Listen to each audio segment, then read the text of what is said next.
les gens vous maltraitent, ils savent bien qu'ils vous maltraitent. Et quand vous les aimez, ils vont avoir horriblement honte de ce qu'ils ont fait. Restez avec nous dans Jouissez de votre vie.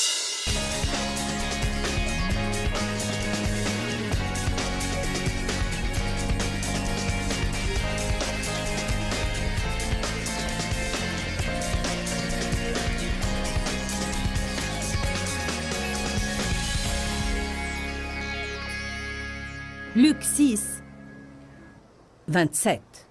Mais je vous dis, à vous qui m'écoutez maintenant, prenez garde, prenez l'habitude d'aimer vos ennemis, traitez-les bien, faites du bien et agissez noblement envers ceux qui vous haïssent et qui vous poursuivent de haine. Invoquez les bénédictions et priez pour le bonheur de ceux qui vous maudissent. Implorez les bénédictions et les grâces de Dieu pour ceux qui vous maltraitent, qui vous vilipendent, reprochent, dénigrent et tyranniquement abusent de vous. Maintenant, quand quelqu'un nous fait du mal, nous allons automatiquement dans la chambre du non-pardon. La chambre de la vengeance. Nous pensons à ce qu'ils nous ont fait et combien c'est injuste et combien c'est injustifié. Et comment la prochaine fois qu'on les verra, nous allons nous disputer avec eux, ne pas leur parler. Ou quand j'irai à cette fête, s'ils sont là, je vais quitter. Je ne vais pas aller à l'action de grâce chez ma mère, s'ils vont y aller. Je ne vais pas y aller. Dieu, je ne vais pas y aller. Je ne peux plus supporter, je ne vais pas y aller. Je ne vais pas leur offrir un cadeau de Noël. Je ne vais pas leur offrir un cadeau. Nous faisons des projets. Et nous n'avons point l'intention de bénir nos ennemis, ni de leur faire du bien. Nous ne prions pas pour eux, et nous ne voulons pas les bénir.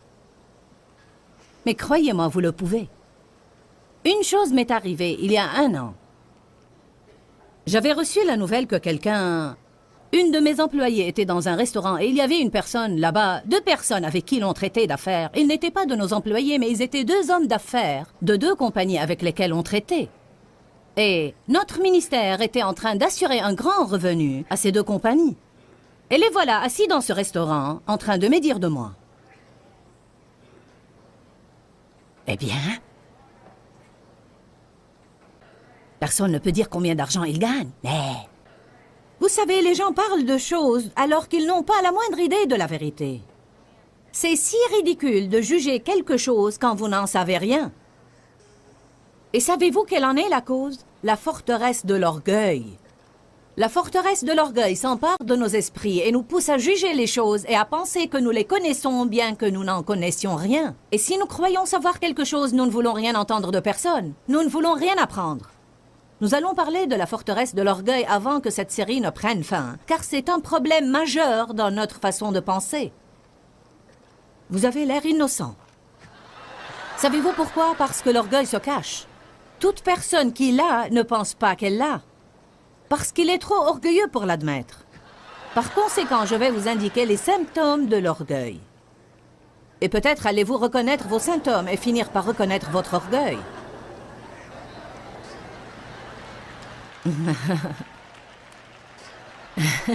Mais je ne vais pas vous dire en quelle séance je vais en parler, sinon ceux qui en ont le plus besoin ne viendront pas.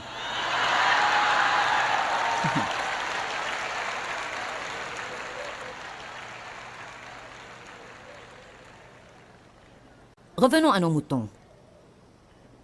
Ils étaient en train de parler de ces choses dont ils ne savaient rien et ils me jugeaient. Mon employée s'est énervée, elle est revenue furieuse. Contre eux, bien sûr. Elle nous a informés car elle a cru que peut-être nous devrions faire quelque chose. Eh bien, croyez-moi, je me suis couchée cette nuit-là et j'ai commencé à planifier. Alors je disais, j'étais couchée dans mon lit. Je ne parlais pas, je pensais, ça suffit. Je vais les appeler, oui, je vais les convoquer, et je vais leur dire, mon employé vous a entendu dire cela, et je ne vais plus traiter avec vous, et si vous pensez que je vais traiter avec vous, je vais appeler vos supérieurs. Je vais, et je vais, et je vais, et je vais. Je sentais que j'avais tout à fait raison. Que j'étais justifiée dans les actions que je me proposais de prendre, parce que ce qu'ils ont fait était injuste, et j'avais le droit de faire ce que j'allais faire. Mais vous savez, pas nécessairement, parce que si on est à ce niveau-là et que quelqu'un descend à un niveau beaucoup plus bas pour nous attaquer, pourquoi devons-nous nous abaisser à son niveau pour nous venger?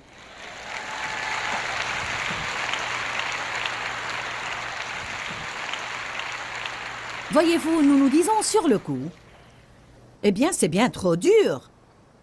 Mais il faut penser différemment. Si c'est ce que Dieu me demande de faire, je peux le faire. Eh bien, au milieu de la nuit, je me suis réveillée et... Vous savez, vous vous réveillez, c'est comme un enregistreur qui était en pause.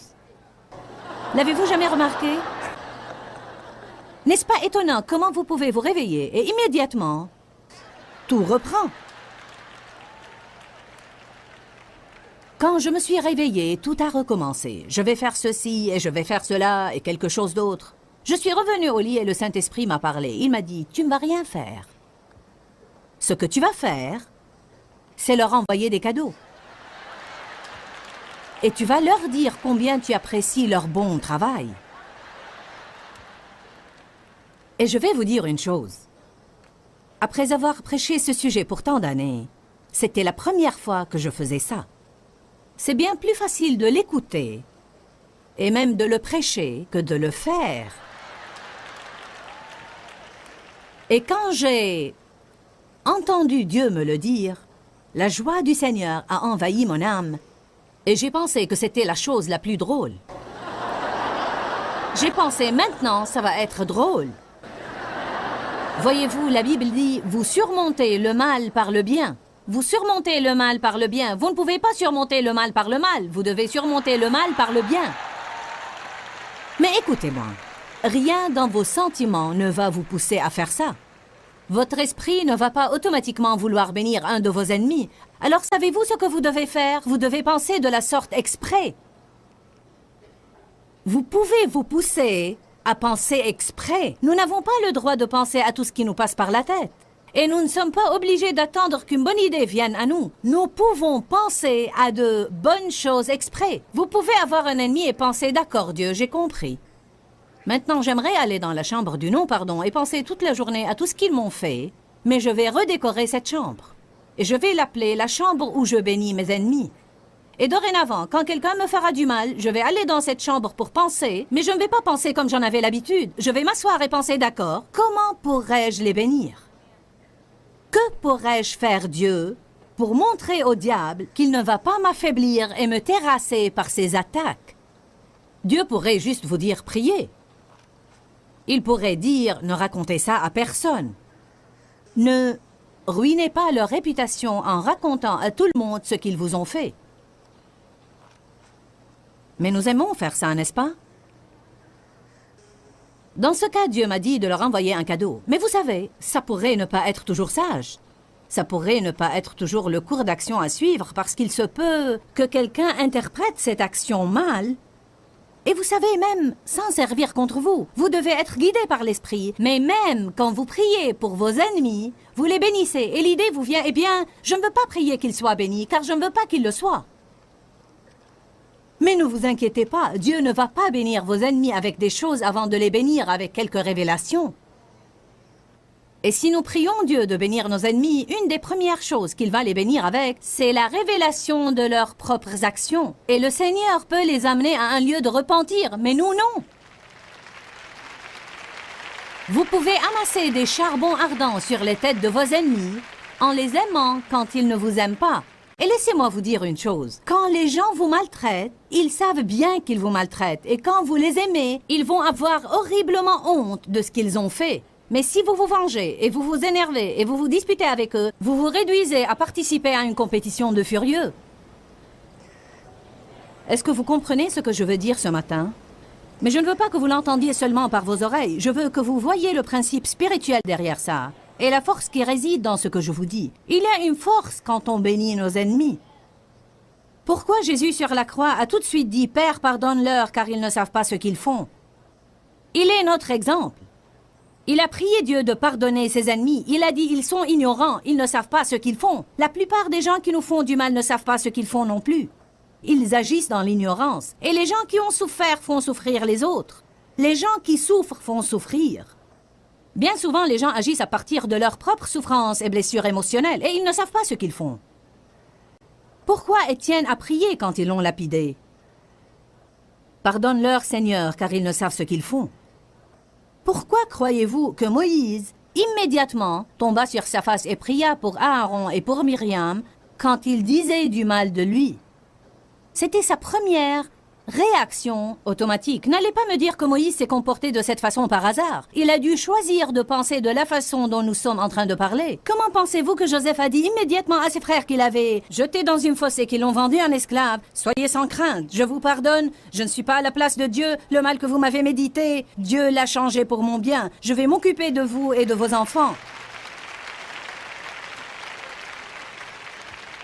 Alors, voyez-vous, ce n'est pas quelque chose que j'invente ce matin, c'est partout dans la parole de Dieu. Si nous voulons avoir les victoires que ces gens ont eues, alors nous devons faire ce qu'ils ont fait. Et quand Jésus a dit « Suivez-moi », il voulait dire « Suivez mes principes ». Lisez la Bible, voyez ce qui est écrit dedans sur la façon de vivre et faites ce que j'ai dit et vous allez avoir les résultats que j'ai dit que vous allez avoir.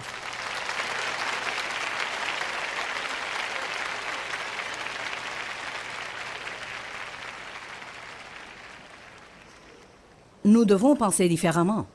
Nous devons apprendre à regarder les gens qui nous font du mal et dire « Savez-vous quoi?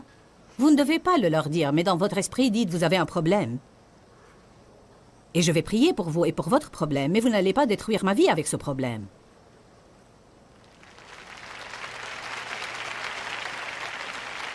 Vous devez regarder ces gens qui vous volent votre joie. Vous devez les regarder et penser « Savez-vous quoi? J'ai voulu toute ma vie que vous soyez heureux. Et je réalise finalement que vous ne voulez pas être heureux. Alors j'ai décidé maintenant que je ne veux pas être malheureux parce que vous voulez être malheureux. Votre malheur ne va pas voler mon bonheur. Je vais être heureux. Je vais avoir de la joie et je vais l'avoir dans le Seigneur. Et j'espère qu'un jour vous allez faire comme moi. Je vais prier pour que vous fassiez comme moi et que vous ayez la joie du Seigneur, mais vous n'allez pas voler la mienne. Allez, vous devez commencer à faire de meilleurs projets. Peut-être vivez-vous avec un grognon que vous regardez 25 fois par jour et pensez « Tu voles ma joie, tu voles ma joie, tu voles ma joie. Je ne peux pas te supporter, tu voles ma joie. Je ne pense pas pouvoir vivre avec toi plus longtemps. Dieu, je ne peux plus supporter ça. C'est bien trop dur, Dieu. »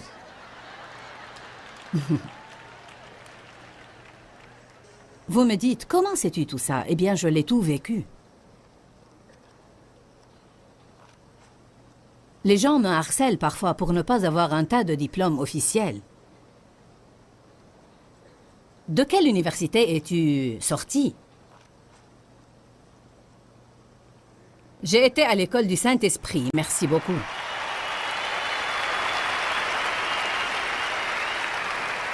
Et j'ai terminé mes études dans l'université de la vie.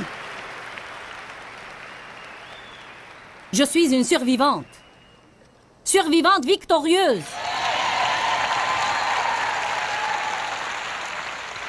Peut-être n'ai-je pas beaucoup d'éducation, mais j'ai beaucoup d'expérience.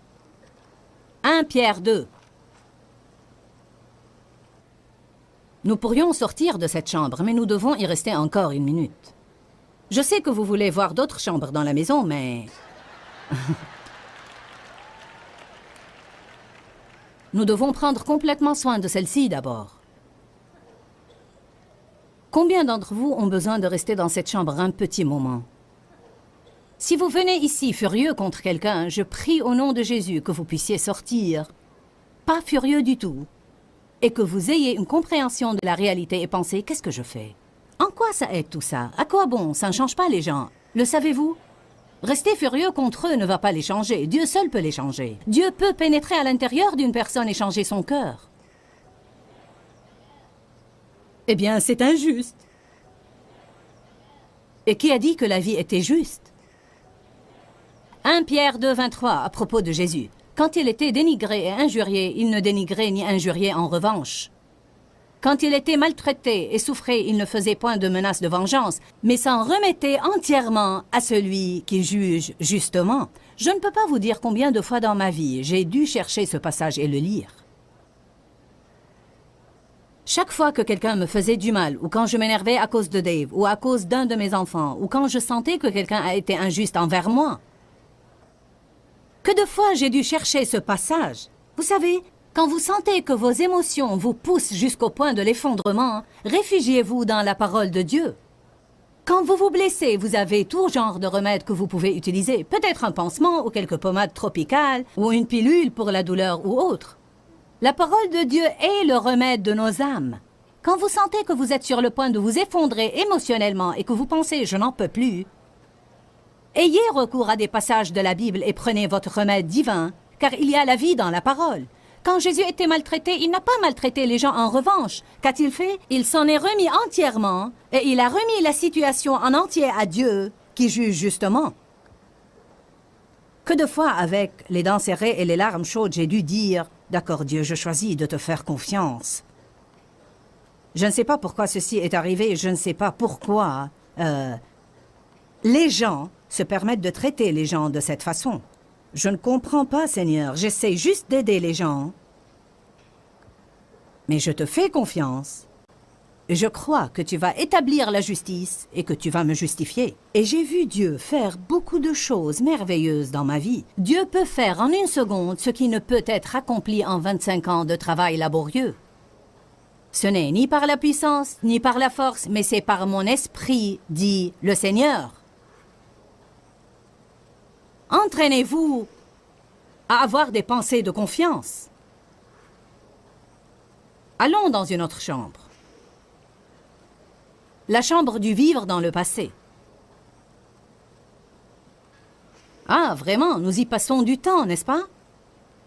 Nous nous y installons et nous pensons à nos anciens péchés et à toutes les raisons pour lesquelles Dieu n'a pas pu nous bénir à cause des mauvaises choses que nous avons faites, alors pas la peine de prier. Nous allons et pensons à toutes les choses que les gens ont fait pour nous, je veux dire contre nous. Nous pensons à ce qu'ils ont fait contre nous. Et puis nous y allons et nous pensons à tout ce que nous avons perdu. Mon enfance m'a été volée, c'est vraiment injuste. Je n'ai pas vécu mon enfance, c'est pourquoi j'ai tant de problèmes. C'est vraiment injuste. Dieu nous donne la splendeur au lieu des cendres, mais soyez prêts à renoncer à la cendre. Car nous gardons notre cendre et restons dans la chambre du vivre dans le passé.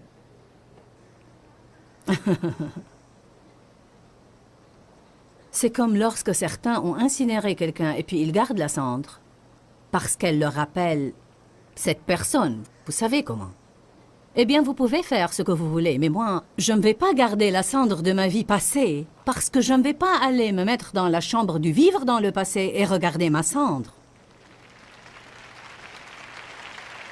Je veux la splendeur au lieu des cendres, une huile de joie au lieu du deuil, un vêtement de louange au lieu d'un esprit abattu. Je veux voir un changement dans ma vie. Et je ne veux pas passer toute ma vie dans l'amertume parce que j'ai eu un mauvais début. Vous savez, oui, le début est important. Et c'est dommage si vous avez mal débuté, mais votre début est loin d'être aussi important que votre fin.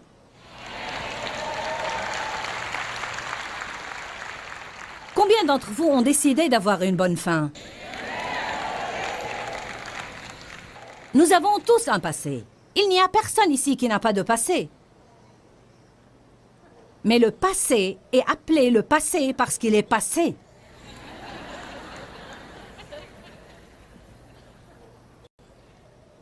Dieu n'est pas le grand jeté.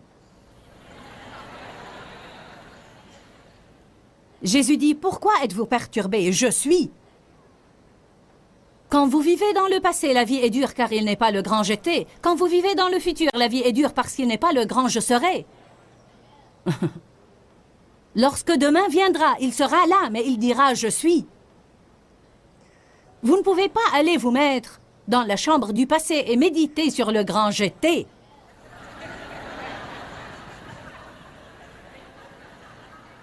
Je vous vois là-bas.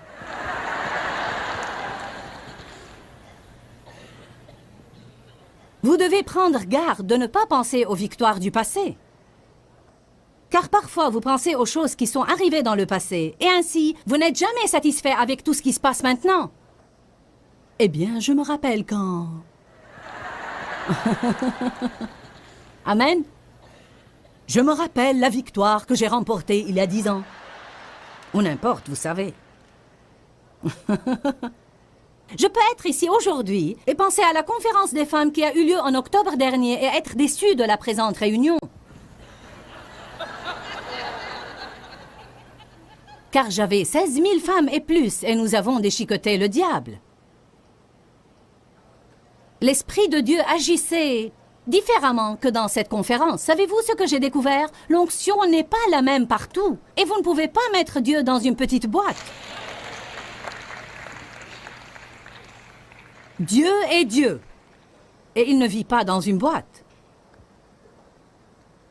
Et si vous essayez de le garder dans une boîte, alors vous allez être toujours déçus. Combien d'entre vous comprennent ça? Vous savez, vous ne pouvez pas revenir à ce que vous n'avez pas aimé et revenir à ce que vous avez aimé. Vous devez vous rendre compte qu'ils sont révolus. Je ne vais jamais avoir la même réunion, mais j'espère avoir une réunion plus importante. Je ne voudrais pas une aussi bonne que l'autre, je voudrais une meilleure. Mais je suis heureuse de ce qui se passe ici aujourd'hui, car le grand je suis est là. Et tout ce qu'il fait aujourd'hui est évidemment ce dont on a besoin aujourd'hui, et c'est important pour aujourd'hui. Je n'ai pas à revenir à ce qui était, je peux être heureuse aujourd'hui. Beaucoup de gens ne savent pas apprécier le moment où ils sont. Ils ont un but déterminé et ils ne vont apprécier que ce qui aura lieu après. Quand je prendrai ma retraite, quand les enfants finiront l'école, quand j'aurai une plus grande maison. Et que faites-vous maintenant? Il est le grand je suis. Je crois que chaque jour nous devons avoir un nouveau début. La compassion de Dieu se renouvelle. La Bible vous dit que faire de vos péchés, vous repentir, les reconnaître, vous repentir, les confesser, recevoir le pardon de Dieu et puis aller de l'avant. Lâcher prise de ce qui est derrière et aller de l'avant vers les bonnes choses qui vous attendent. Paul a dit, je fais une chose, c'est ma seule aspiration, j'oublie ce qui est en arrière. Il n'y a qu'une solution pour le passé, l'oublier. Amen. J'ai été maltraitée dans mon enfance, mais il n'y a rien que je puisse faire à ce sujet maintenant. Pour cela, j'ai choisi de l'oublier et aller de l'avant. Il y a des choses dans votre vie que vous devez confier à Dieu. Vous devez les confier à Dieu et vous devez décider de ne pas passer votre vie à essayer de comprendre le pourquoi derrière tous les quoi.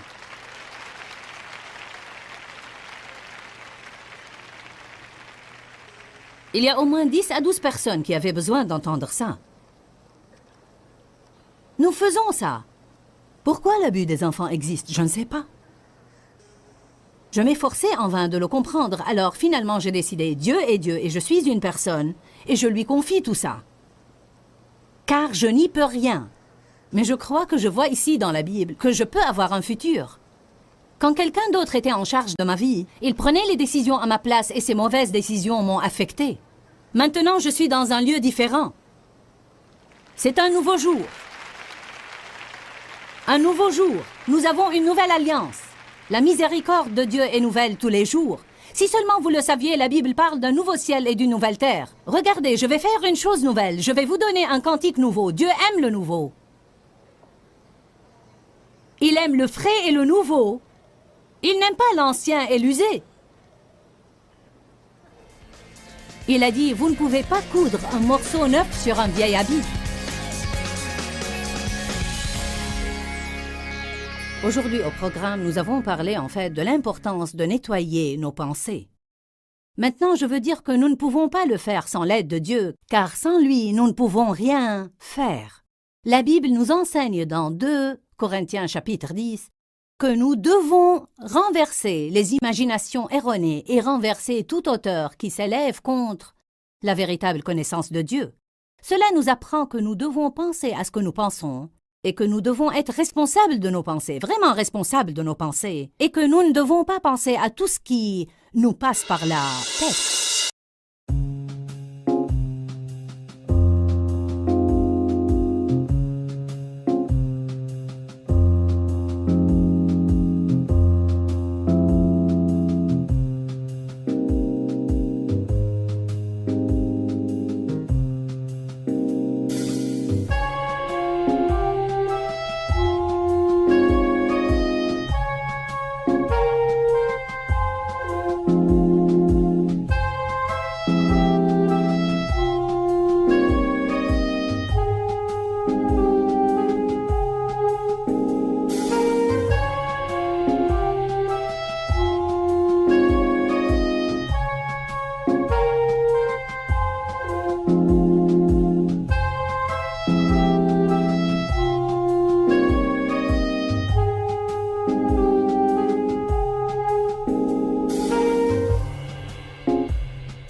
yeah.